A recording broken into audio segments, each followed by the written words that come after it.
Hola a todos y bienvenidos de nuevo.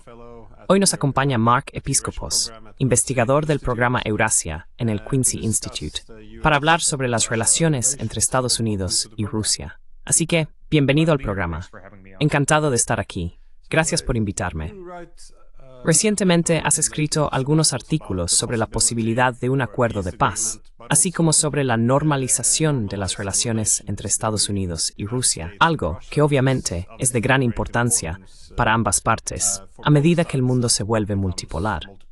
Yo diría que también es mejor para el mundo en general, pero parece que la ventana de oportunidad para un acuerdo pacífico que ponga fin a la guerra en Ucrania y también para normalizar las relaciones entre Estados Unidos y Rusia parece estar cerrándose.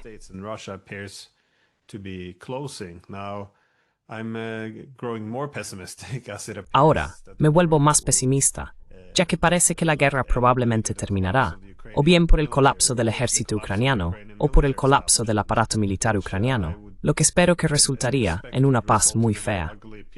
Así que me alegra ver que hay cierto optimismo por parte de personas como usted, George Beebe y otros en su excelente centro de estudios. Pero por eso mismo también me interesa saber qué tipo de ideas existen para salvar esta enorme brecha entre las expectativas de lo que realmente requiere la paz, ahora que vemos que se habla de un alto el fuego y lo lejos que están realmente las distintas partes. Así que supongo que un buen punto de partida sería: ¿qué considera usted que se requiere en un acuerdo de paz? Es decir, ¿qué temen y qué quieren las distintas partes?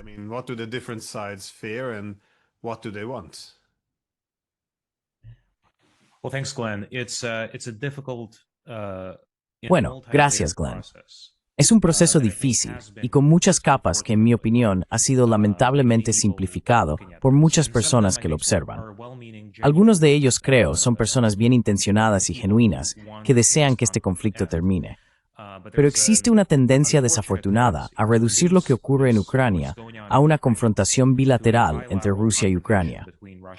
Si partes de esa premisa, que esto es realmente una guerra entre Rusia y Ucrania, donde se están enfrentando y sería mejor que los combates cesaran, acabas perdiéndote una parte importante del conjunto. Porque sí, esto es una guerra bilateral entre Rusia y Ucrania.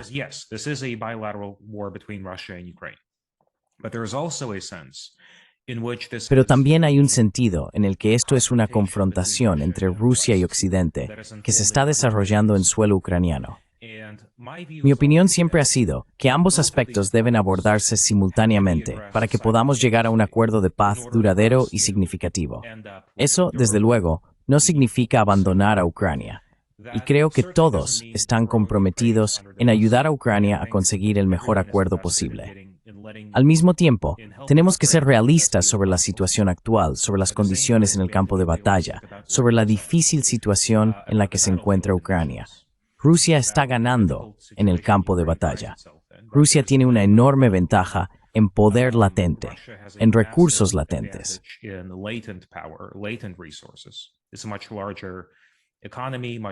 Es una economía mucho más grande, con una reserva de mano de obra mucho mayor, etcétera, etcétera.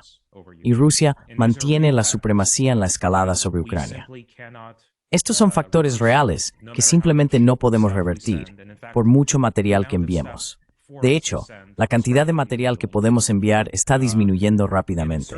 Desde luego, esto no se va a revertir con estas sanciones secundarias a China e India, que en realidad perjudicarán más a Occidente y a Estados Unidos de lo que llegarán a paralizar la maquinaria bélica rusa. Podemos profundizar más en por qué pienso eso, si quieres. Pero centrándonos en las negociaciones de paz por un momento, el alcance total de lo que está sobre la mesa entre los negociadores de Estados Unidos, Rusia y Ucrania no es algo que yo pueda predecir.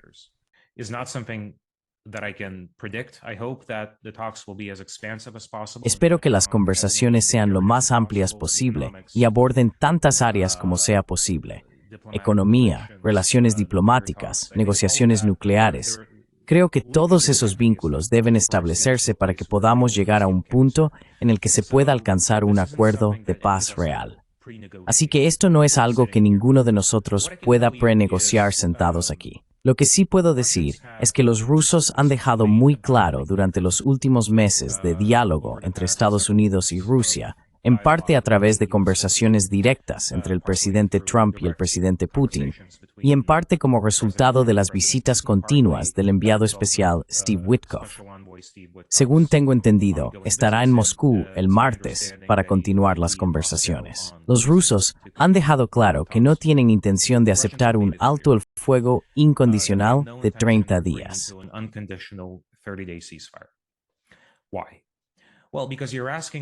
¿Por qué? Bueno, porque estás pidiendo a los rusos que renuncien a su principal fuente de influencia, que está en el campo de batalla. Es el hecho, como he dicho, de que están ganando. Les estás pidiendo que renuncien a esto sin recibir nada concreto a cambio. Así que, si Rusia acepta este tipo de alto el fuego incondicional de 30 días, que puede prorrogarse indefinidamente, estarías aceptando una receta para congelar la guerra de una manera que permite a Ucrania buscar la adhesión a la OTAN, que permite que fuerzas de la OTAN se estacionen en Ucrania, o fuerzas occidentales, o una coalición de los dispuestos compuesta por los países E3, Alemania, Francia, el Reino Unido, cualquier fórmula de este tipo. Y Ucrania es libre de reforzar su arsenal como quiera. Es libre de desplegar sistemas de ataque de largo alcance en su territorio capaces de alcanzar Moscú y San Petersburgo.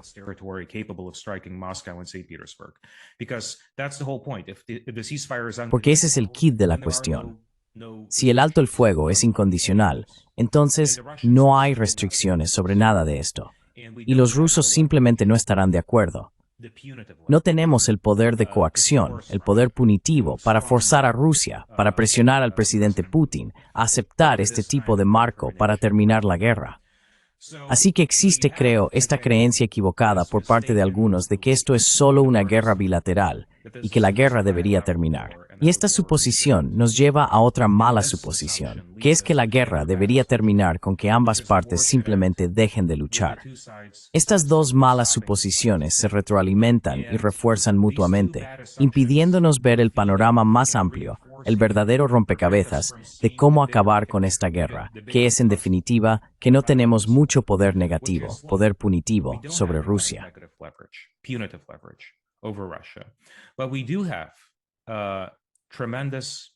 Pero sí tenemos un enorme poder de negociación en lo que respecta a otras cosas que Rusia busca y desea, en términos de alivio de sanciones, en términos de reintegrar a Rusia en la economía global.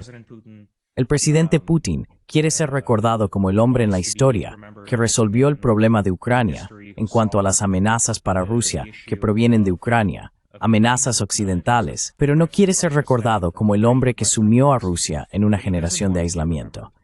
Y los rusos, yo estuve en Moscú en mayo, los rusos se ven a sí mismos en muchos aspectos como europeos. Los rusos se consideran parte de esta herencia civilizacional occidental más amplia.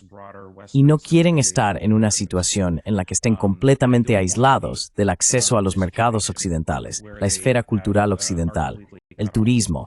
Todo eso importa.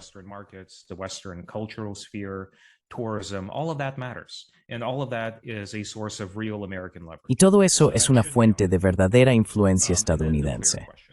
Así que eso debería estar sobre la mesa.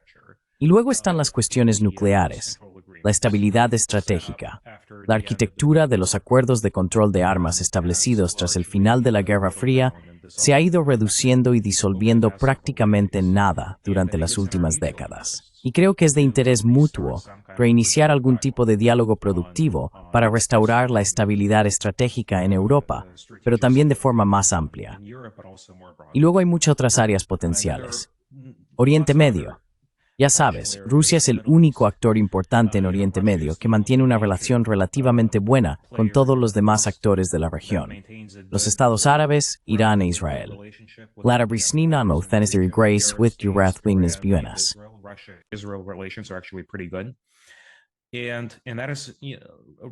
Y Rusia está en posición de ser un actor realmente constructivo en lo que respecta al objetivo más amplio de Estados Unidos de evitar que Irán desarrolle armas nucleares. La cooperación en el Ártico, realmente, Quiero decir, las oportunidades son innumerables y potencialmente atractivas para ambas partes. Y todo eso debería estar sobre la mesa cuando hablemos de cómo poner fin a esta guerra. Porque Rusia tiene muy pocos motivos para detenerse si los únicos temas que se discuten son la desconflagración y la delimitación en Ucrania, la cuestión territorial y todas las demás cuestiones derivadas de la cuestión territorial. Porque si ese es el único conjunto de temas sobre la mesa, entonces hay poco que podamos ofrecer a Rusia que Rusia no pueda tomar por la fuerza.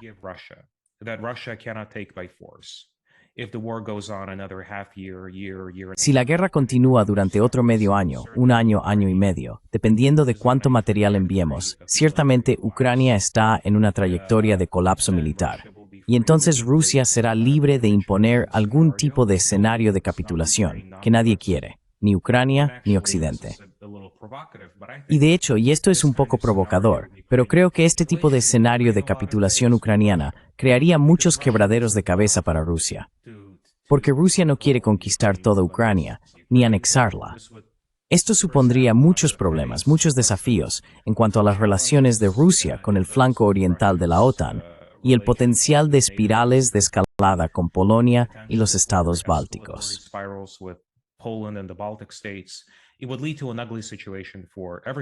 Eso llevaría a una situación desagradable para todos. Por lo tanto, en realidad, también sería de interés para Rusia que la guerra se detuviera antes de que eso ocurra, antes de llegar a ese escenario de capitulación. Y la única manera de lograrlo, Glenn, es mantener una discusión amplia, en la que Ucrania esté involucrada en parte, pero no en su totalidad, porque ciertamente Ucrania no tiene por qué estar presente en las conversaciones sobre estabilidad nuclear entre Estados Unidos y Rusia. Ese es un asunto bilateral entre Rusia y Estados Unidos. Se necesitan conversaciones amplias para llegar a un acuerdo marco sobre las reglas del juego, sobre cómo Estados Unidos y Rusia compiten, pero también cooperan en áreas de interés mutuo.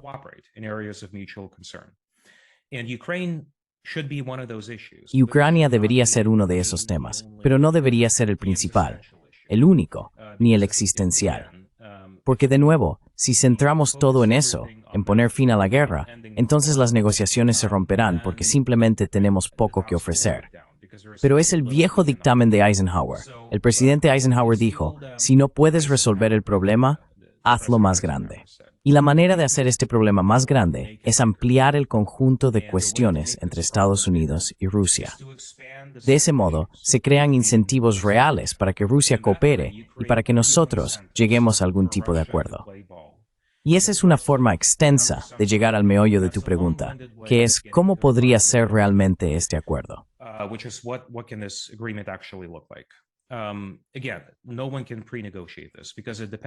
De nuevo, nadie puede prenegociar esto porque depende de todos los vínculos que creemos en otras áreas. Sin duda, no hace falta escuchar a los rusos durante mucho tiempo, ni con demasiada atención para darse cuenta de que les preocupa seriamente la cuestión de las amenazas que se originan en Ucrania o desde territorio ucraniano hacia Rusia. Entonces, ¿cómo abordamos este asunto? Pues bien, el primer conjunto de acuerdos que creo que debe alcanzarse es sobre la neutralidad de Ucrania y su estatus de no alineado. Así que Ucrania no puede aspirar a ser miembro de la OTAN. Y de hecho, eso es algo que concedimos desde el principio. El secretario de Defensa, Pete Hegseth, lo dijo desde el principio, pero dejarlo por escrito es importante. Y las fuerzas de la OTAN no pueden estar en Ucrania.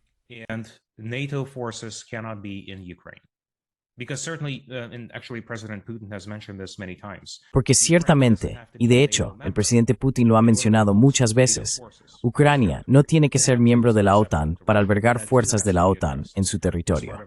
Y eso también es inaceptable para Rusia. Y eso también debe abordarse como parte de un acuerdo marco más amplio. Así que Ucrania no puede estar en la OTAN, y la OTAN no puede estar en Ucrania. Creo que ese debe ser el elemento fundamental de cualquier acuerdo estable y duradero. Por supuesto, no deberíamos ofrecer esto unilateralmente, sin obtener nada a cambio. Y en este momento, la única gran victoria real que Ucrania puede conseguir de esta terrible tragedia, que ya lleva 3 años y medio, es una vía hacia la adhesión a la OMC. Y Rusia previamente ha señalado que está abierta a esto como parte de las conversaciones de Estambul de 2022.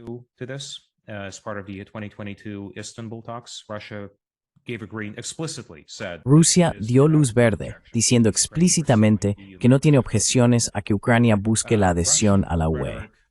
La retórica rusa sobre este tema se ha endurecido últimamente en los últimos meses, diría yo. Pero aún así, creo que la ventana no se ha cerrado. Y eso es algo que deberíamos asegurar como una concesión de Rusia dentro de este marco de neutralidad, este modelo del Tratado de Estado austríaco que estamos considerando para Ucrania. Así que esa es la cuestión sobre las alianzas militares. Y por cierto, debo apresurarme a añadir que todo lo que decimos es que Ucrania debería tener un camino hacia la adhesión a la UE. Si Ucrania llega a ser miembro de la UE, o cuando lo sea, es por supuesto una cuestión entre Ucrania y la Unión Europea.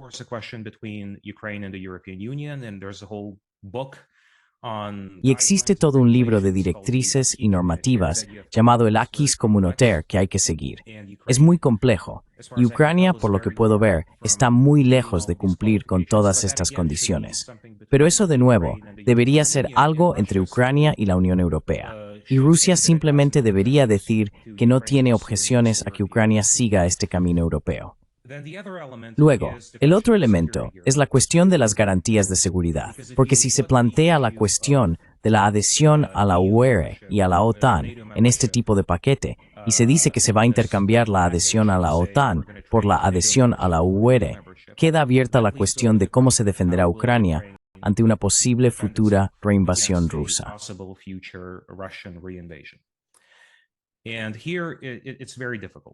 Y aquí es muy difícil porque nos enfrentamos a este tipo de dilema clásico de seguridad en las relaciones internacionales, donde cualquier cosa que haga Ucrania para desarrollar un elemento disuasorio contra Rusia será percibida por Rusia como un movimiento potencialmente agresivo.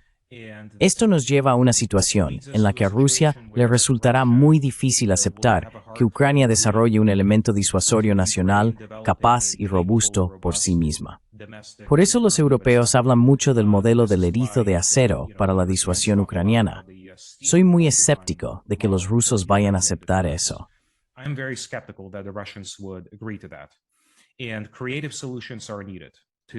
Y se necesitan soluciones creativas para desbloquear este estancamiento. Ahora bien, ciertamente, los drones son una parte fundamental de cómo se ha librado esta guerra, muy importantes. Y creo que los rusos entienden que puedes construir drones en tu garaje, puedes comprar drones en Alibaba. Realmente no hay manera de regular cuántos drones tiene Ucrania, así que eso es una gran ventaja para Ucrania. Y luego está el armamento defensivo, como las minas. Especialmente en las posibles zonas sur el norte, al este, y quizás parte del sureste.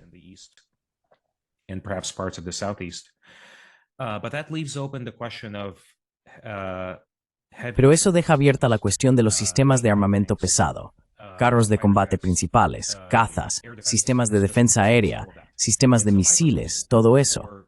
Así que mi propuesta para ayudarnos a superar este dilema de seguridad es, ¿por qué no establecemos un sistema de depósitos de armas fuera del sitio que se ubiquen en diferentes países europeos, no en Ucrania misma?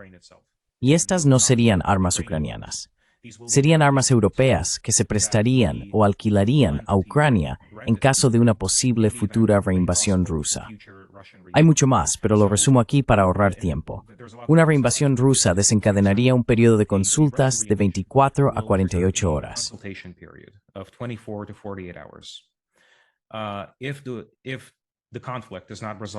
Si el conflicto no se resuelve dentro de este plazo, entonces los arsenales, que contendrán sistemas de misiles, F-16, tanques Leopard, tanques Abrams y otros vehículos pesados de combate de infantería, todo eso, los arsenales serán desbloqueados y su contenido será enviado a Ucrania con el objetivo de ayudar al ejército ucraniano a defenderse de una reinvasión rusa. Una vez que termine la invasión, estas armas serán devueltas a los arsenales y se volverán a asegurar. Habrá mecanismos de verificación en tiempos de paz para colaborar con los rusos y garantizar que estas armas no se filtren a Ucrania, de modo que los rusos tengan cierto grado de confianza en que estas armas son puramente defensivas y que estos arsenales solo supondrán amenaza para Rusia en caso de una reinvasión rusa, pero no tienen nada que...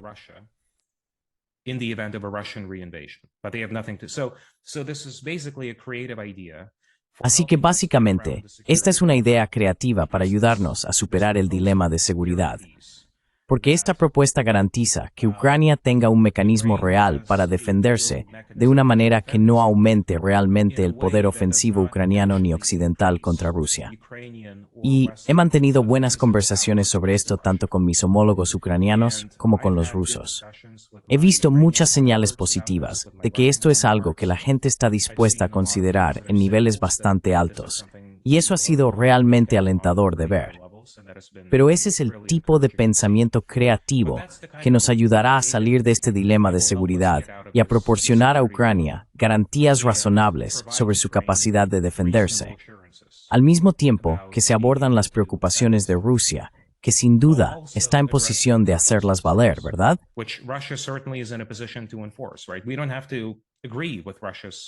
No tenemos que estar de acuerdo con las percepciones de amenaza de Rusia, pero Rusia, no obstante, tiene algo que equivale a un poder de veto sobre gran parte de lo que Ucrania puede hacer en un escenario posterior a la guerra, simplemente debido a la dinámica de poder entre Rusia y Ucrania. Así que para mí, esos son en cierto modo los elementos principales de un acuerdo. Y luego hay mucho más sobre cómo se supervisa un alto el fuego, cómo se hace cumplir un alto el fuego, si hay un papel para la ONU o para otras instituciones multilaterales. Todo eso, creo, es secundario respecto al tema principal, que es la cuestión de la seguridad y la cuestión territorial, que también es muy difícil, y estaría encantado de hablar de eso también.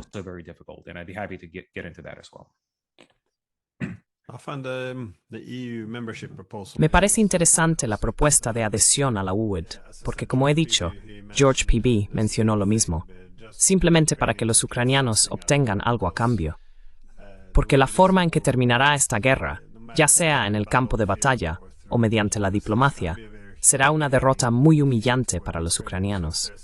Así que si hay lo que se llama un premio de consolación, algo que puedan conseguir, creo que la UED sería una buena opción. El problema es que cuanto más se prolongue esta guerra, más difícil será que esto ocurra. Por supongo, dos razones.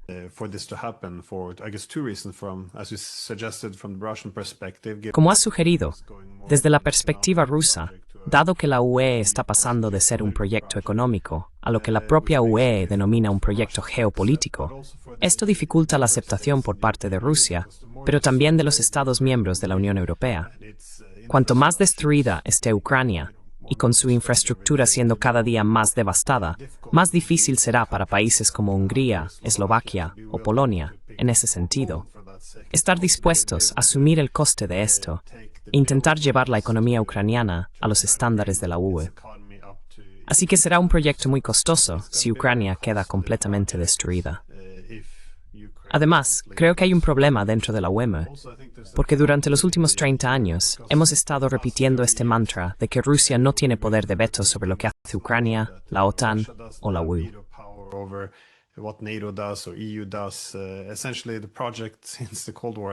Básicamente, el proyecto desde la Guerra Fría ha sido crear una Europa en la que Rusia no tenga un asiento en la mesa. Siempre decimos que Rusia no debería tener poder de veto sobre nada. Pero estamos aprendiendo poco a poco, creo, que si no le damos a Rusia poder de veto en las instituciones, utilizarán el poder duro para imponer su veto. Pero esto es algo muy difícil de aceptar para los europeos. Hay un ambiente muy histérico, incluso para reconocer que existe un dilema de seguridad, porque los europeos realmente, supongo, han adoptado la idea de que la OTAN nunca fue motivo de preocupación, que Rusia estaba perfectamente bien y que todo se trataba únicamente de imperio, de restaurar la Unión Soviética. Así que, de nuevo, esto fue una provocación inexistente.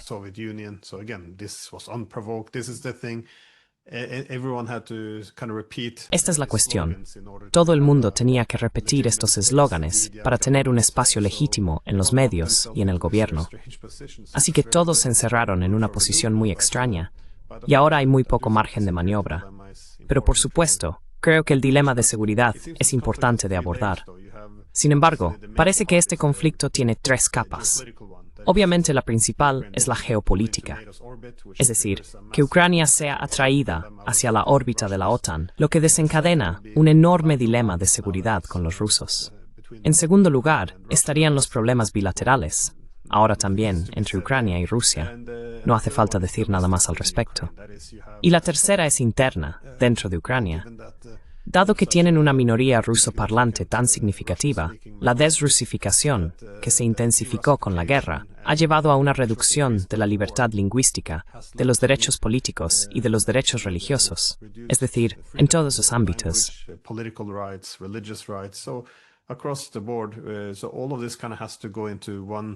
Así que todo esto, de alguna manera, tiene que integrarse en un gran acuerdo. ¿Es posible hacerlo todo de una vez, o habría que llegar a un acuerdo entre Rusia y la OTAN?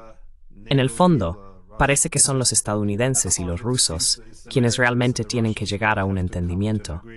Si se consiguen encajar las piezas principales, quizás las demás puedan encajar después. ¿Existe alguna voluntad política en Estados Unidos para llegar tan lejos? Porque, como he dicho, esto nos obligaría a retractarnos de lo que llevamos diciendo durante 30 años. Que ya sabes, esta expansión de la OTAN no supone un mayor problema para los rusos. Así que también conlleva un gran coste político dentro de Washington. ¿No es así?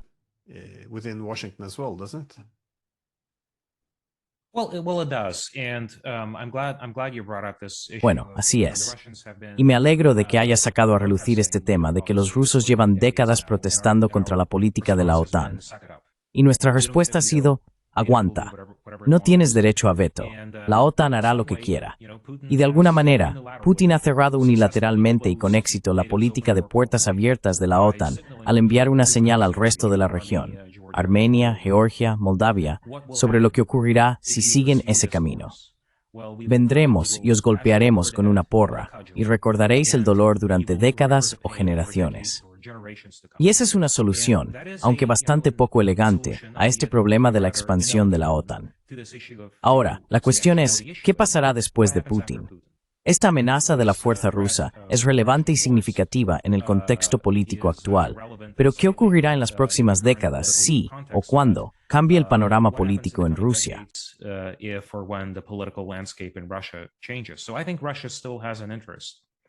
Así que creo que Rusia sigue teniendo un interés, a pesar de que obviamente utiliza su poder coercitivo para disuadir a los países vecinos de buscar la integración en las estructuras de seguridad occidentales. Creo que Rusia tiene interés en llegar a algún tipo de entendimiento con la propia OTAN y con Estados Unidos sobre esta cuestión, sobre la expansión de la OTAN y sobre el conjunto más amplio de normas, las reglas del juego para cómo deben organizarse las relaciones entre Rusia y Occidente, no solo en el próximo año, sino en las próximas décadas. Y creo que los rusos tienen un interés real en entablar un diálogo productivo con nosotros, con Estados Unidos, sobre esto. Y tienes toda la razón al decir que será un esfuerzo a largo plazo. No se trata de un conjunto de cuestiones que puedan negociarse en una semana o incluso en un mes.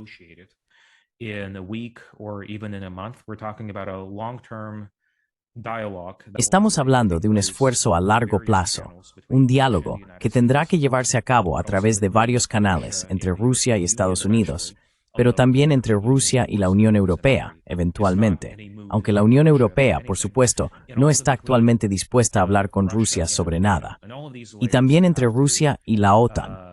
Todas estas capas tendrán que establecerse y desarrollarse simultáneamente, unas sobre otras, durante un periodo prolongado. Estamos hablando de reiniciar un diálogo a largo plazo sobre un conjunto subyacente de cuestiones geopolíticas que creo que es de interés para todos abordar. Y hablamos de concesiones. Ahora bien, supongo que en un sentido técnico sería una concesión a Rusia decir que la OTAN no se expandirá. Pero en realidad, si seguimos este camino, estamos haciendo otra cosa.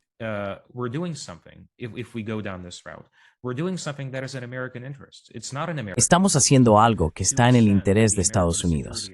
No está en el interés de Estados Unidos extender el paraguas de seguridad estadounidense a Moldavia, ni a Armenia, ni a Georgia. Este asunto, creo, es profundamente ideológico, y ha sido un proyecto ideológico para muchos en Washington perseguir este concepto de una Europa entera, libre y en paz, con lo que quieren decir una Europa completamente unida bajo la Unión Europea y quizás eventualmente la OTAN. Y creo que esta política ha sido muy costosa y profundamente contraproducente para los intereses reales y efectivos de Estados Unidos. Por eso, creo que los intereses estadounidenses se sirven mucho mejor trazando una línea clara y descartando la posibilidad de una expansión horizontal. La integración vertical es otro asunto, y creo que la OTAN puede hacer mucho más en ese sentido. Podemos hablar de la europeización de la defensa europea y de que Europa sea capaz de desempeñar un papel más autónomo en su propia defensa. Pero en términos de expansión horizontal, esta región realmente no es tan vital para los intereses estadounidenses como lo es el Indo-Pacífico, o incluso como lo son algunas partes de Oriente Medio. No hay una razón real para que Estados Unidos luche contra Rusia, no solo por Ucrania, sino también por cualquiera de estos otros países, Azerbaiyán, Armenia, Moldavia, Asia Central. Y lo más importante para los intereses estadounidenses es encontrar una forma diferente de relacionarse con la región. Es decir, queremos buenas relaciones con todos. Queremos comerciar con Armenia, Georgia, Moldavia, por supuesto. Queremos tener relaciones culturales y sociales, todo eso.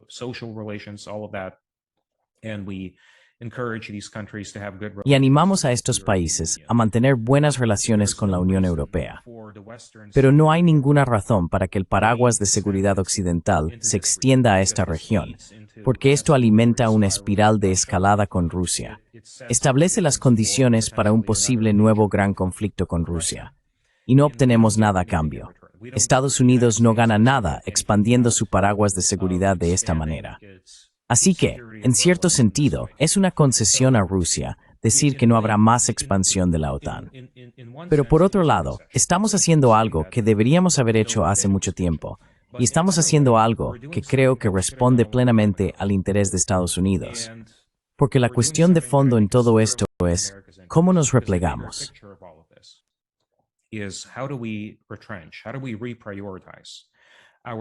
¿Cómo podemos replantear nuestra postura en el flanco oriental de la OTAN y en Europa en general para permitirnos desviar nuestra atención hacia otros escenarios que son más urgentes para los intereses estadounidenses? El futuro del mundo no se decidirá por quién controle una parte del sureste de Ucrania. El futuro del mundo se está decidiendo en el Indo-Pacífico y por el rumbo que tome la relación entre Estados Unidos y China. Y eso, creo, consumirá muchos de nuestros recursos, gran parte de nuestra atención política y muchos de nuestros recursos de defensa. Y eso debe ser realmente el único enfoque rector, para que podamos llegar a una posición en la que realmente podamos girar hacia Asia, porque llevamos décadas hablando de un giro hacia Asia, y no ha sucedido.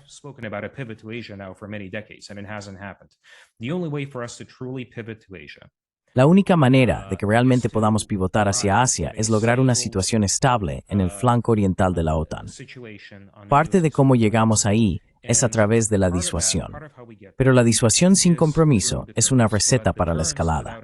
Así que sí, Europa debe defenderse e invertir más en su defensa. Pero al mismo tiempo, tiene que haber un diálogo de seguridad significativo con Rusia sobre cómo evitar espirales y acordar algún formato en el que no solo compitamos, sino que también cooperemos en áreas de interés mutuo. Todo eso debe formar parte de la discusión más amplia cuando se trata de poner fin a la guerra que está ocurriendo ahora mismo, pero también de prevenir un futuro punto de conflicto en alguna otra parte de Europa del Este, por ejemplo, Bielorrusia.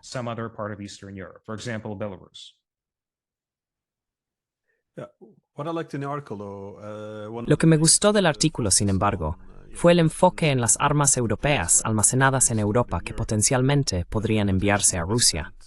De nuevo, no es una solución perfecta, pero sí elimina algunos de los problemas y dificultades, especialmente para Rusia. Pero esto me hace recordar lo que mencionaste antes sobre los comentarios de Hegseth hace unos meses, cuando básicamente expuso las tres cosas, reconociendo las tres cosas que querían los rusos.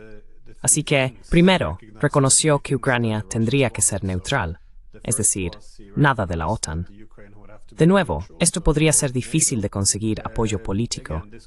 Y también plantea preguntas sobre lo que implica la neutralidad, porque creo que lo que hemos visto desde 2014, o al menos lo que creo que fue la conclusión para la administración Bush en 2008, cuando los europeos no quisieron impulsar el plan de acción para la adhesión, es que no tiene por qué ser una cosa u otra.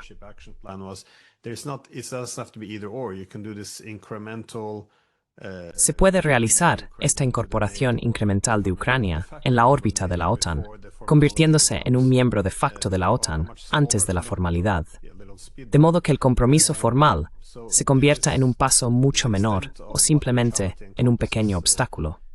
Por lo tanto, el alcance de lo que implica la neutralidad podría ser algo muy difícil de acordar, especialmente con los europeos, que aún parecen pensar que Ucrania podría acabar entrando en la OTAN algún día. Al menos, esa es la retórica que tenemos de este lado del Atlántico. La cuestión territorial también podría encontrar algunas soluciones. Quiero decir, ¿cuánto territorio tiene que reconocer Ucrania? Todo. Aquí hay cierto margen de maniobra, al menos. Y creo, al menos mi impresión, es que hay personas en Moscú que sí reconocen que para territorios que ni siquiera controlan aún, tiene que haber cierta flexibilidad. Y supongo que han dejado cierto espacio para maniobrar si surge algún posible acuerdo en la mesa.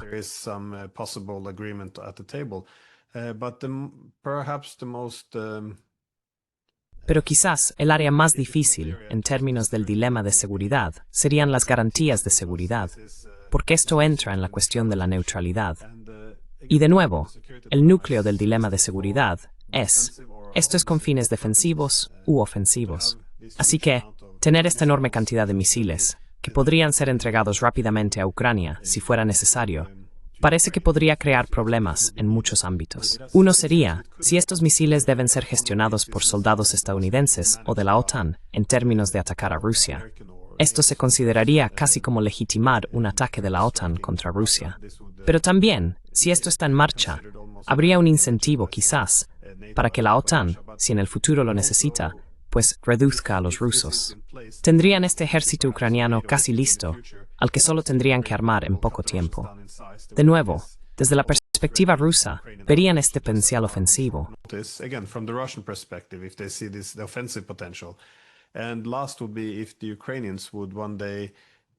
Y por último, si los ucranianos quisieran algún día recuperar los territorios perdidos, o cualquiera que sea la motivación, tendrían un incentivo para reavivar el conflicto si saben que hay miles de misiles esperando a ser enviados, que podrían utilizar, por ejemplo, contra Moscú. Así que, supongo que dado que Rusia está ganando, como has dicho, y que tenemos que convencer a Rusia de que este acuerdo es mejor que permitirle dictar los términos mediante una victoria militar, ¿cómo podríamos superar estos problemas clave, el potencial ofensivo de la OTAN? Simplemente discutirlo en Europa es muy difícil, porque casi estamos obligados a referirnos a la OTAN como una alianza defensiva cada vez que vamos a la guerra. La idea de que existe un dilema de seguridad, que minamos su seguridad y ellos minan la nuestra, se descarta en cierto modo. Hoy en día casi entra en la categoría de desinformación o de propaganda rusa. Entonces, ¿cómo abordaríamos la cuestión de que estos depósitos de armas no se utilicen con fines ofensivos?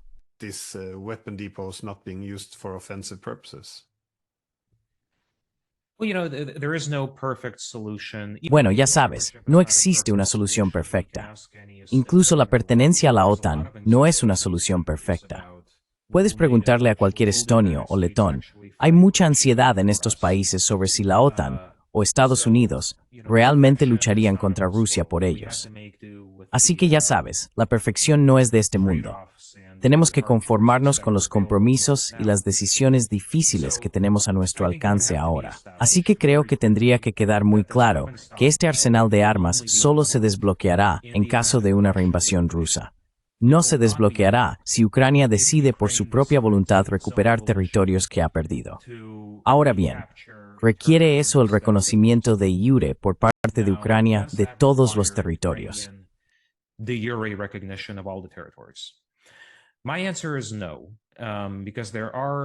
Mi respuesta es no, porque existen precedentes de disputas territoriales estables que pueden resolverse diplomáticamente y de forma pacífica mediante el diálogo a largo plazo.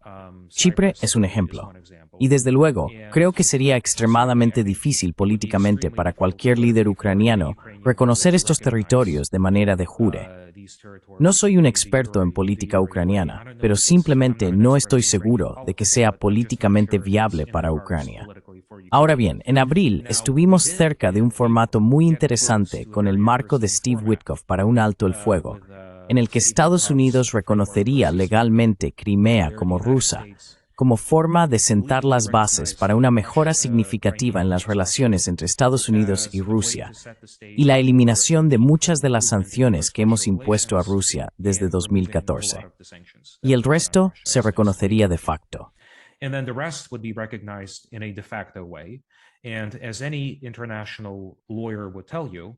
Y como cualquier abogado internacional te diría, existe en términos legales el reconocimiento de facto o la ocupación de facto. Esto puede conducir a una situación estable si establecemos ciertos límites. Uno de esos límites debe ser que se comunique de manera muy clara al presidente Zelensky y a cualquier futuro líder ucraniano que estas armas son puramente para fines defensivos, para ayudar a repeler una posible reinvasión rusa que tenga lugar en los territorios controlados por Ucrania después de que entre en vigor un acuerdo.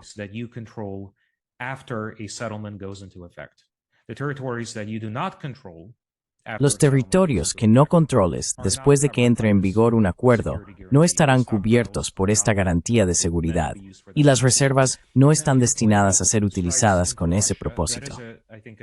Y luego, respecto a tu comentario sobre ataques en territorio ruso, creo que ciertamente es una preocupación para Rusia, y habrá que establecer límites sobre cómo se pueden emplear estas armas. Debe quedar claro que estas armas son exclusivamente para fines defensivos y no deben utilizarse para nada que pueda provocar una escalada grave entre Rusia y Occidente. Habrá unidades del ejército ucraniano que recibirán formación previa para utilizar estas armas, de modo que no será necesaria ninguna operación occidental.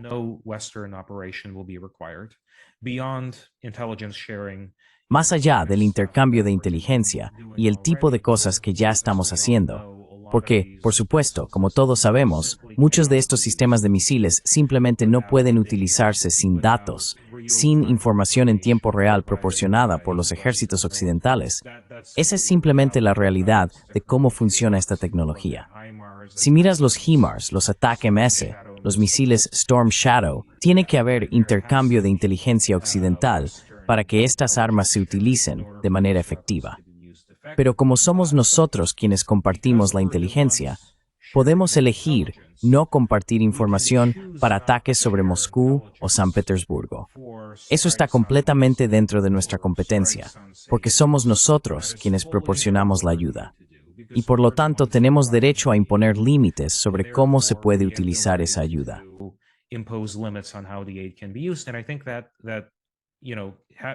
Y creo que eso debería transmitirse a Rusia como parte de este acuerdo.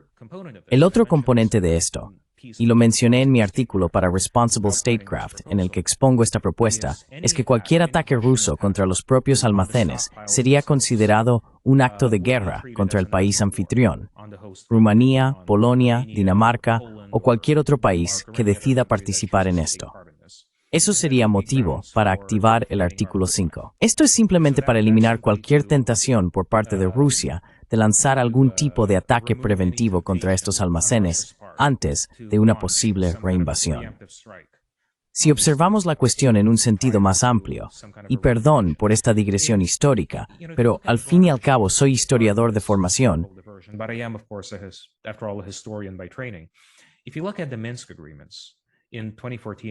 si observas los acuerdos de Minsk en 2014 y 2015, me resulta muy interesante que estos acuerdos fueron básicamente impuestos bajo la amenaza de las armas rusas. Rusia tenía enormes ventajas y era libre de imponer prácticamente cualquier condición que quisiera. Y el formato de Minsk no incluía nada sobre posibles aspiraciones territoriales rusas en Ucrania. De hecho, esto era un modelo para la federalización de Ucrania, para el retorno de Donetsk y Lugansk bajo control ucraniano, bajo un gobierno ucraniano federalizado. Y para mí, eso nos dice varias cosas. La primera es que la principal preocupación de Rusia siempre ha sido evitar que Ucrania se acerque a la arquitectura de seguridad occidental. Ese siempre ha sido el objetivo.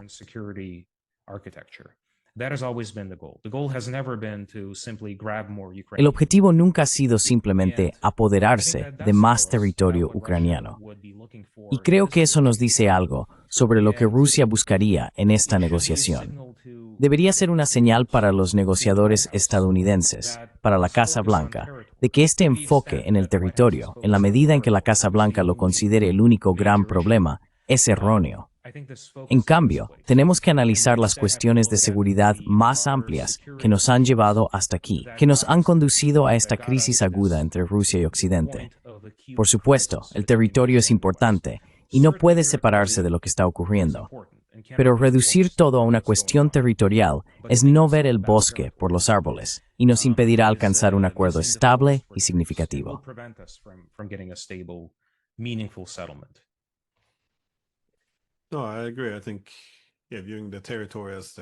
No, estoy de acuerdo. Creo que considerar el territorio como la causa, en lugar del síntoma o la consecuencia de esta guerra, es definitivamente un error. Sin embargo, es interesante. Si las armas se colocan en Europa, podría presentarse a Ucrania como algo beneficioso, ya que estarían mejor defendidos y fuera del alcance de Rusia. O al menos, el coste para Rusia de eliminar las armas ucranianas en Europa sería mucho mayor que eliminarlas en Ucrania, en términos de la posible activación del artículo 5.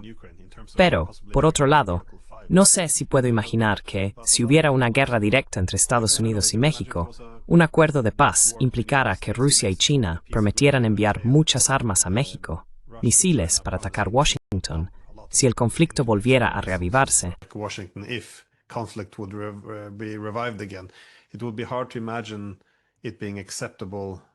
Sería difícil imaginar que eso fuera aceptable para Estados Unidos, especialmente si Estados Unidos estuviera ganando la guerra.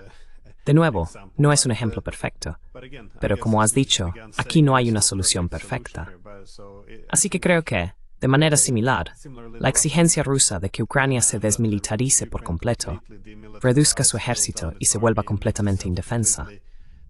Creo que en cierto nivel, ellos también tienen que reconocer que ahora existe un dilema de seguridad.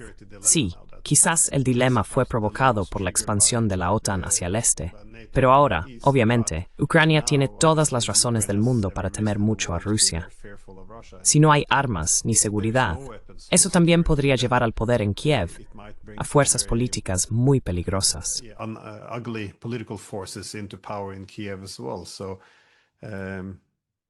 Así que supongo que los rusos también tendrían que ceder algo.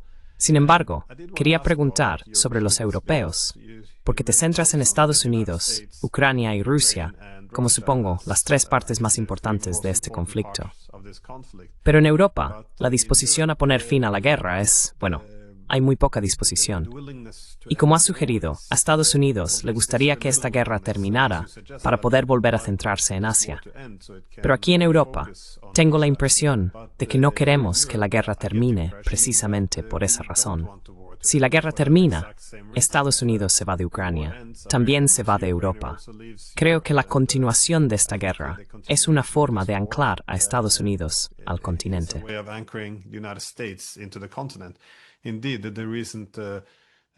De hecho, el reciente desastre de nuestro acuerdo comercial tampoco habría salido adelante, según admite la propia UE, si no fuera por la cuestión de la seguridad. Dicen que no es un asunto económico. Necesitamos vincular a los estadounidenses con Europa, asegurarnos de que no se vayan. Ahora bien, creo que esto es una tontería intentar. Estados Unidos tendrá que perseguir sus propios intereses, y su interés en Europa simplemente ya no es la prioridad que solía ser. Pero, ¿cómo ves el papel europeo en esto? Porque no quieren que Estados Unidos se marche, hasta el punto de que estamos dispuestos a continuar y prolongar la guerra.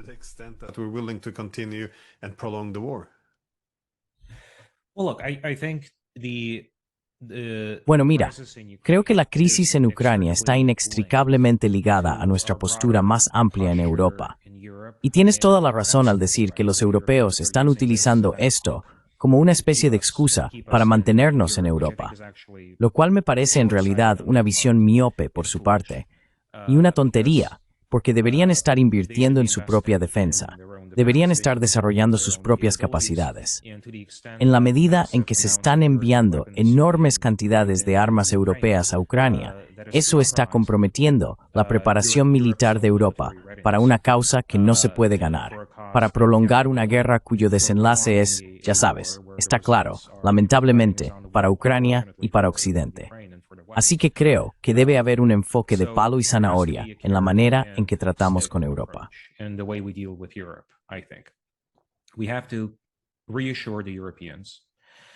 Tenemos que tranquilizar a los europeos, asegurándoles que no vamos a retirarnos completamente, que el paraguas nuclear estadounidense seguirá protegiendo a Europa. Y eso es una parte importante del artículo 5, las armas nucleares estadounidenses. Queremos que los europeos gasten más en su defensa, pero eso se puede hacer en colaboración con empresas estadounidenses. Puede haber inversiones conjuntas. Pueden existir proyectos mutuamente beneficiosos para ayudar a los europeos a desarrollar algún tipo de capacidad autónoma. Vincular todo esto, relacionar todo esto con una visión de victoria ucraniana, como lamentablemente han hecho muchos europeos, me parece profundamente contraproducente. Y creo que deberíamos transmitir con mucha firmeza, y espero que esto se esté transmitiendo, que Europa no va a conseguir lo que quiere de nosotros, prolongando este conflicto.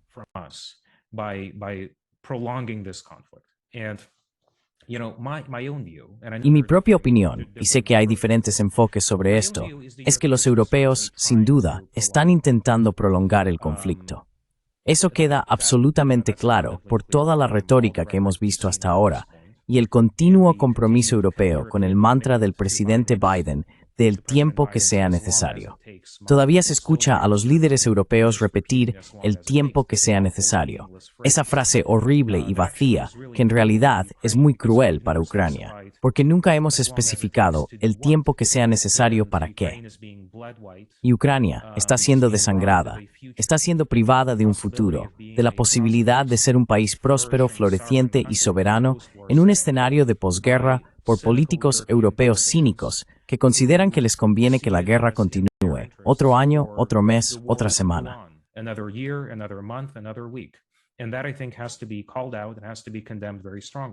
Y eso, creo, debe ser señalado y condenado con mucha firmeza. Ahora, creo que debemos ofrecer a los europeos garantías razonables de que Europa sigue siendo un socio de seguridad importante, que la garantía del artículo 5 sigue siendo absolutamente sólida. No estamos incumpliendo los compromisos fundamentales del artículo 5, aunque el propio artículo 5, hay matices aquí que creo que deberían analizarse.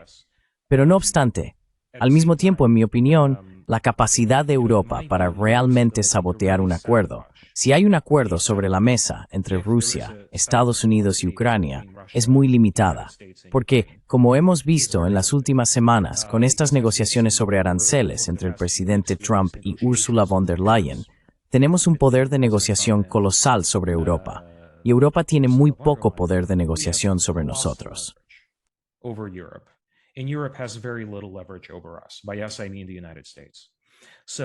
Cuando digo nosotros, me refiero a Estados Unidos.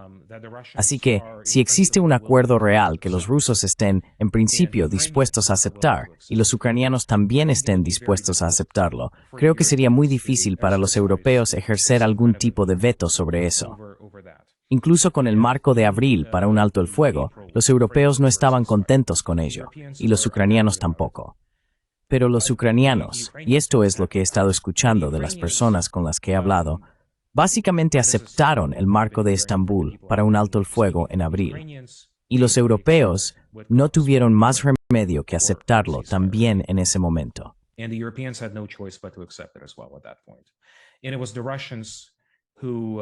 Y fueron los rusos quienes acabaron torpedeándolo debido a sus reservas de que esto no aborda completamente sus preocupaciones de seguridad. Comparto esto para destacar que sí, los europeos son un actor en esta ecuación.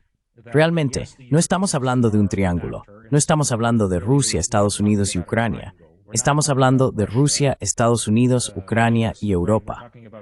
Por supuesto, este conflicto se está desarrollando en Europa, pero la capacidad de Europa para influir en los términos de la finalización de la guerra no es realmente significativa. Si nos tomamos en serio el compromiso de involucrar a los rusos y a los ucranianos en la búsqueda de un compromiso significativo y sustancial, tal como yo y muchos de mis colegas hemos descrito, entonces a los europeos se les presentará un fait accompli que les resultaría muy difícil rechazar.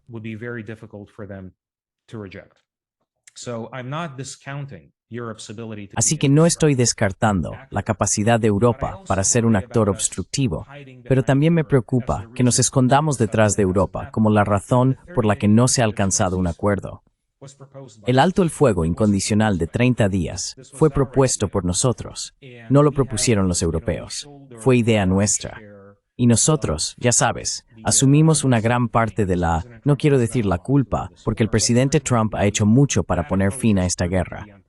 Pero sin duda, ese enfoque ha demostrado ser improductivo. Y la pelota está en nuestro tejado. No podemos escondernos detrás del obstruccionismo europeo como motivo de que las negociaciones se hayan estancado. Tenemos todas las herramientas, creo yo, nosotros, es decir, Estados Unidos, para lograr un acuerdo significativo y viable.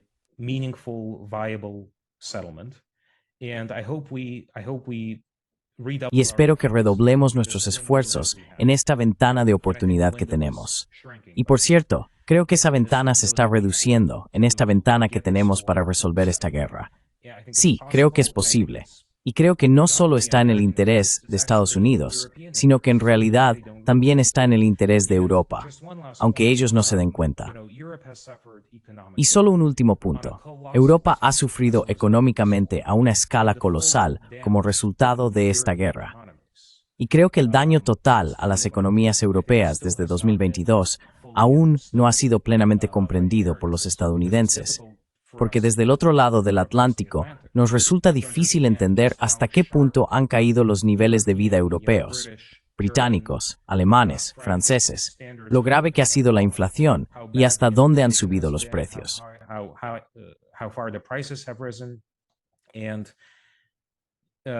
Y la cuestión energética, para mí, está en el centro de todo. Estados Unidos tiene interés en vender nuestro GNL a Europa. Nos interesa exportar más energía a Europa, y Trump ha sido muy claro al respecto. Pero la realidad es que simplemente no tenemos suficiente energía para cubrir las necesidades energéticas de Europa. Europa es un mercado enorme y no tiene otro proveedor que pueda compensar el enorme déficit dejado por Rusia. Porque ya sabes, Azerbaiyán, ninguno de estos países puede suministrar a Europa la energía que necesita para seguir haciendo crecer su economía y seguir siendo un actor económico productivo. Así que creo que parte del acuerdo debe ser, y esto de nuevo es puramente en interés de Europa, algún tipo de reinicio de las relaciones energéticas entre Rusia y Europa. Los alemanes han estado trabajando intensamente para bloquear Nord Stream 2, para que sea imposible reiniciar Nord Stream 2.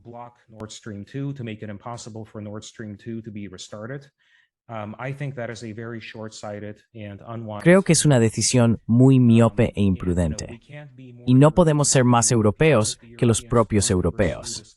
Si los europeos quieren seguir este tipo de camino autodestructivo, entonces, en cierto sentido, hay poco que podamos hacer. Pero yo propuse, y fui una de las primeras personas en proponer esto hace mucho tiempo, lo propuse durante la administración Biden. ¿Por qué no compramos simplemente Nord Stream 2? ¿Por qué una empresa estadounidense no compra simplemente una participación mayoritaria en Nord Stream 2? De ese modo, tienes energía rusa fluyendo hacia Europa y una empresa estadounidense obteniendo beneficios de ello. Así que no estamos necesariamente compitiendo con Rusia como proveedor de energía, sino que estamos colaborando con Rusia en una empresa económica mutuamente beneficiosa que también es de interés para Europa.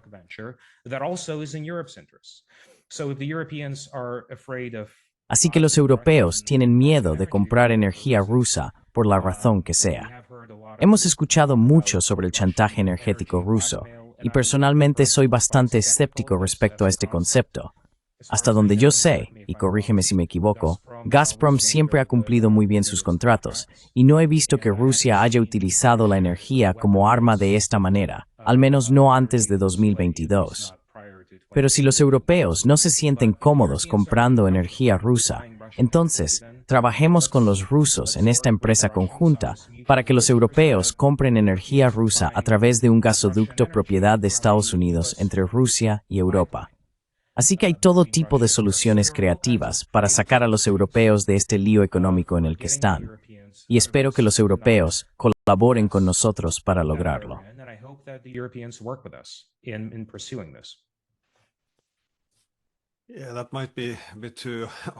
Sí, eso podría ser un poco demasiado optimista. Tuve un debate aquí con nuestra exministra de Asuntos Exteriores y de Defensa, y se suponía que el debate iba a ser: yo sugería que deberíamos reiniciar la diplomacia y no enviar armas. Ella dijo que no deberíamos tener diplomacia y que deberíamos enviar armas, y no hubo debate.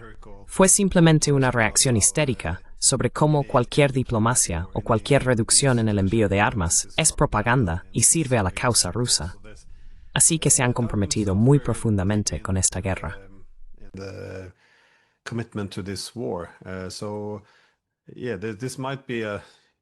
Así que sí, esto podría ser, sí, sugeriste una buena solución, simplemente para mantener a los europeos alejados de la mesa, pero aún así tenerlos involucrados de otra manera, pero supongo que aislando su capacidad de obstaculizar. Pero dijiste que con el acuerdo de Witkow, los ucranianos estaban más o menos de acuerdo, pero los rusos querían más. Solo tenía dos preguntas al respecto. ¿Qué era lo que los rusos no podían aceptar? ¿Qué era lo que les faltaba a los rusos? ¿Y cómo pasamos de ese acuerdo de Witkow a que Washington ahora hable de un alto el fuego incondicional? Que bueno, era muy evidente que nunca iba a ser aceptable para los rusos. No aborda en absoluto las causas subyacentes de esta guerra.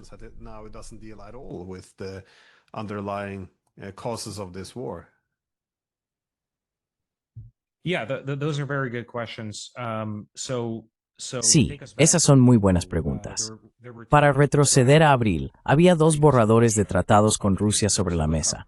Estaba la propuesta Witkow, que implicaba el reconocimiento de iure de Crimea como territorio ruso, el reconocimiento de facto de todas las demás provincias, un alivio masivo de sanciones para Rusia y garantías unilaterales por parte de Estados Unidos de que Ucrania no se convertiría en miembro de la OTAN. Esos eran los grandes puntos sobre la mesa en ese momento. Pero también había una versión europea de esta propuesta, en la que los británicos tuvieron un papel importante en la redacción, junto con los propios ucranianos.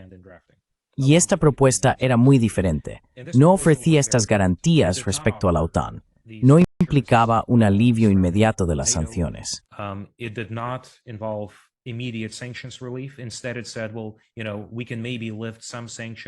En cambio, dijo que quizá podrían levantar algunas sanciones en un futuro, después de que termine la guerra y Rusia demuestre su buena voluntad, mientras que la propuesta de Witkow implicaba levantar las sanciones casi de inmediato.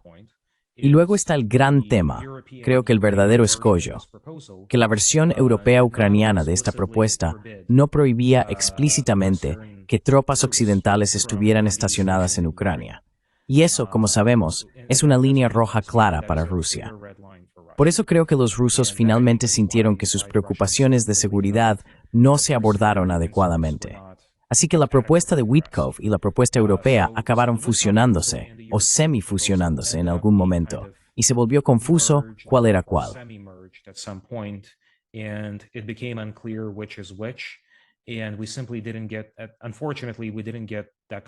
Y simplemente no conseguimos, lamentablemente no conseguimos ese tipo de seguimiento diplomático que nos habría permitido llegar a la meta. Pero creo firmemente que la propuesta de Witkow tenía algunas ideas muy buenas que deberían estar en el centro de cualquier negociación futura con los rusos, especialmente este tipo de formato híbrido. En cuanto al reconocimiento de facto, creo que Witkow estaba en lo cierto al buscar este marco. Así que para mí, eso es en muchos sentidos trágico porque íbamos por el camino correcto. Pero simplemente no hubo ese empujón final que nos ayudara a cruzar la meta.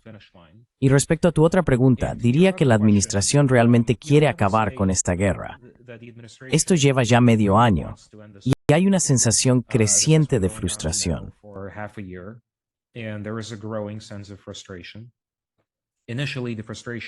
Inicialmente, la frustración se dirigía hacia Zelensky, y vimos la culminación de esto en el enfrentamiento en el despacho oval entre el presidente Trump y el presidente Zelensky. Posteriormente, esta frustración se ha dirigido cada vez más hacia el Kremlin, porque estamos tratando de averiguar quién está siendo el obstruccionista aquí. Al principio pensábamos que era Ucrania, ahora se piensa que es Rusia. La idea del alto el fuego, creo, está impulsada de nuevo por esta noción de que se trata de un conflicto bilateral sobre territorio y sobre cómo delimitar adecuadamente las fronteras en un contexto de posguerra. En ese sentido, lamentablemente, hemos dado un paso atrás respecto a donde deberíamos estar. En lugar de hablar de estos temas más amplios que están en el centro de por qué comenzó esta guerra y cómo debería terminar, hemos vuelto a hablar de cómo detener inmediatamente los combates.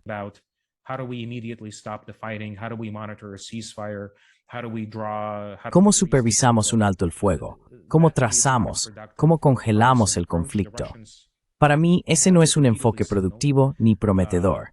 Los rusos han señalado repetidamente que no están dispuestos a colaborar en lo que respecta a un alto el fuego incondicional de 30 días.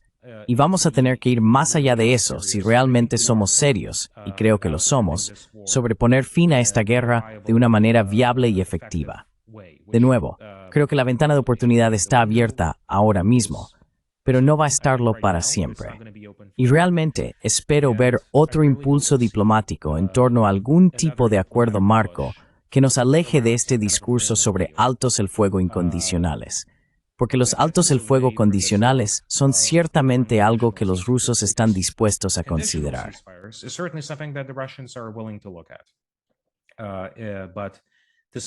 Pero simplemente decirles a los rusos, tenéis que dejar de luchar, y si no lo hacéis, vamos a imponer sanciones masivas a la India y a China por hacer negocios con vosotros, y vamos a enviar más armas a Ucrania. No es, en mi opinión, una receta real ni prometedora para acabar con esta guerra. Porque quiero decir, os lo explico rápidamente. Si miras las sanciones de Lindsey Graham que ahora estamos considerando implementar, propuestas por el senador Lindsey Graham, pueden pasar dos cosas. O bien China e India aceptan no comprar petróleo ruso, en cuyo caso esto tendría efectos enormemente desestabilizadores en los mercados energéticos globales.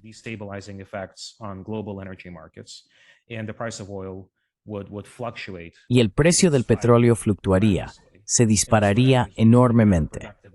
Y esto tendría un efecto enormemente contraproducente en lo que intentamos hacer, que es privar a Rusia de los recursos necesarios para librar esta guerra.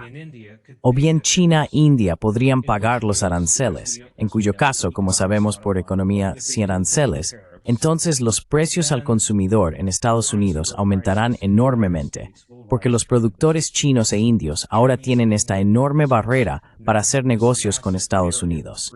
Y esta barrera se traducirá en precios más altos para los consumidores estadounidenses.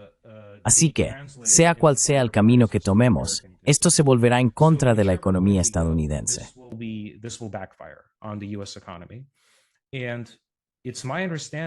Y tengo entendido que el presidente Trump está de acuerdo con esto.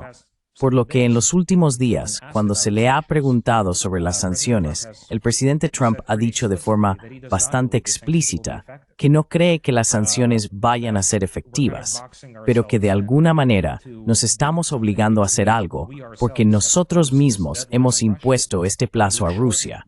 Y ahora hemos reducido el plazo de 50 días a 10 o 12 días. Y creo que eso expira el 8 de agosto o algo así. Ahora estamos en una situación en la que la preocupación es que la Casa Blanca tendrá que tomar alguna medida punitiva, alguna represalia contra Rusia, para no perder credibilidad. Y eso dificultará aún más que las futuras negociaciones avancen. Así que tenemos que, y creo que aún podemos, alejarnos de esta mentalidad de buscar un acuerdo a corto plazo, consiguiendo que ambas partes dejen de pelear, y en su lugar, hacer esto como problema en este timing, it's a major que realmente es. that this is. Yeah, the 10 days. Well, I think Sí, los 10 días. Creo que algo que a menudo dejamos fuera de la evaluación es que ahora hay mucha ira creciente en Rusia, porque, bueno, no solo vieron que estaban en desventaja y que les robaron ese hogar europeo común después de la Guerra Fría y con la expansión de la OTAN, sino también lo que consideran la traición del Acuerdo de Minsk.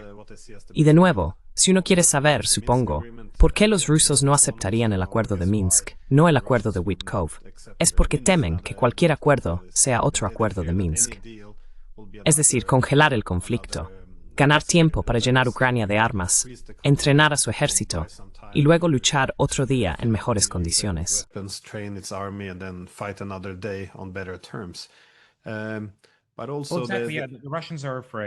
Los rusos temen que les estén vendiendo gato por liebre, que les estemos contando todas estas cosas atractivas para que dejen de luchar y que luego nada de eso se haga realidad. Así que el reto ahora, el gran reto diplomático, es dar señales a los rusos de que hablamos en serio sobre un compromiso sostenido y a largo plazo, no para convertirnos en los mejores amigos ni en aliados, sino para mejorar de manera significativa las relaciones entre Estados Unidos y Rusia, y entre Rusia y Occidente, allí donde existan oportunidades de mejora y donde esas oportunidades sean de beneficio mutuo. Eso implica un trabajo diplomático serio y a largo plazo. Podemos lograr algunos avances reales a corto plazo, pero en realidad estamos hablando de un proceso que se extenderá a lo largo de la presidencia de Trump y que si tiene éxito, irá más allá de su mandato.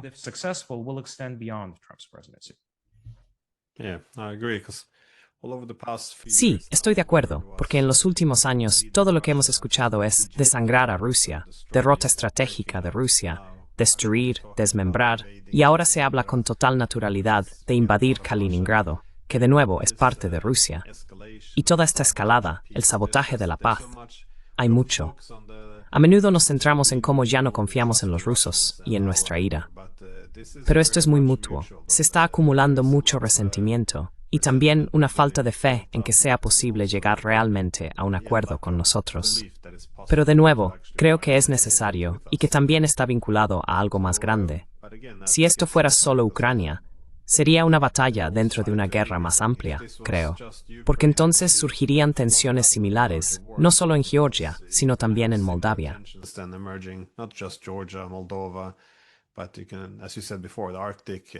Pero como dijiste antes, el Ártico, la presión sobre Kaliningrado, hay muchas vías para reavivar las tensiones, y podría ser muy tentador por nuestra parte, es decir, por parte de la OTAN, volver a utilizar a Ucrania como instrumento para presionar o castigar a Rusia. Así que creo que hay muchas razones por las que los rusos querrían terminar con esto y buscar un acuerdo político más amplio. Por eso resulta muy frustrante ver, como decías, todo el trabajo que tenemos por delante para llegar a ese acuerdo más amplio que resuelva una arquitectura de seguridad europea rota. En cambio, estamos hablando de un alto el fuego incondicional.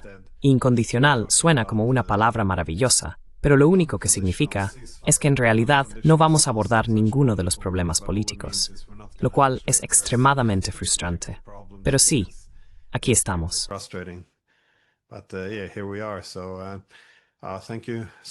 Muchas gracias por tu tiempo.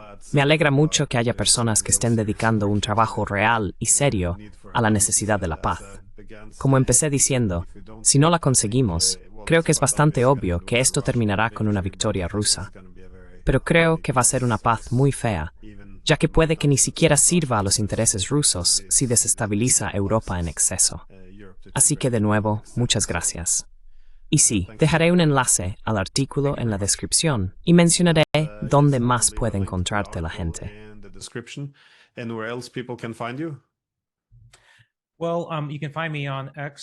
Bueno, puedes encontrarme en X simplemente buscando mi nombre. Escribo mucho para Responsible Statecraft, que es la rama editorial del Quincy Institute. También puedes encontrar mi trabajo en The American Conservative y en otros lugares donde me publican. Gracias de nuevo. Muchas gracias. Thanks again. Thank you.